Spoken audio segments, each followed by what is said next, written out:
शीर्षक rail station रे भूत पिशाच झियो एक भयंकर कहानी। राति प्रायटा सहर ठारू दूरे थिबा एक पुराना रेल स्टेशन। वर्षा पड़ुथिला, पवन जोर रे बहुथिला। स्टेशन रे केवल गोटिए लोक थिले, राकेश। से शेष ट्रेन रो अपेक्षा करुथिले। हठात से देखिले धला रंगर पुराना ड्रेस पिंधिथिबा जणे झियो प्लाटफर्मर शेष कोणरे ठिया होईछि। तार लंबा केश मुहकु ढाकिथिला।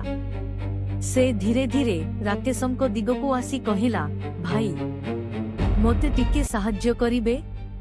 राकेश पचारिले, कौन हैला? झियोटी कहिला, मोर ट्रेन छुटी गला, मोते घरकु पहुंचाई दियो। राकेशंको किछि अजब लागिला।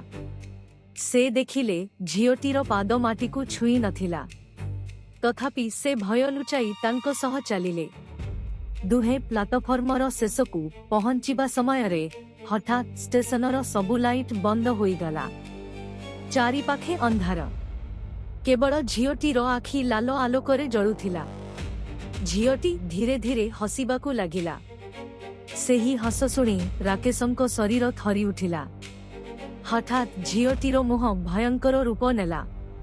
लंबा दांत, कला आखि और भयंकर चेहरा। राकेश दौड़ाकू लगिले, किंतु से जेते दौड़ुथिले स्टेशनर शेष आसु नथिला। पछरु सेही झियर हस आउ जोररे सुना जाउथिला। एही समयरे जणे वृद्ध स्टेशन मास्टर हातरे लंठन धरी आसिले।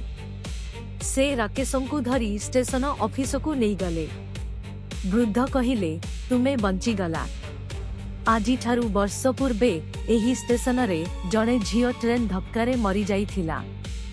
सेही दिन ठारू प्रति अमावास्या रातिरे से लोकमानंकु डाकी नहीं जाए। राकेश भयरे थरी उठिले। बाहरकु देखिले सेही झियो जानाला पाखरे ठिया होई हसुछि। किछि सेकेंड परे से हठात अदृश्य होईगला। सकाळ हेबा परे राकेश स्टेशन छाड़ी चलीगले। किंतु जीवा बेले से पछकु चाही देखिले प्लाटफर्मर शेषरे सेही झियो पुणी ठिया होईथिला।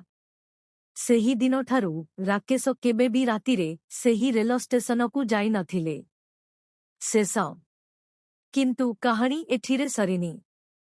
कुहा जाए आजी मध्य रातिटा परे सेही स्टेशनरे धड़ा पोशाक पिंधिथिबा रहस्यमयी झियोकु अनेक लोक देखिथिबा दाबी करन।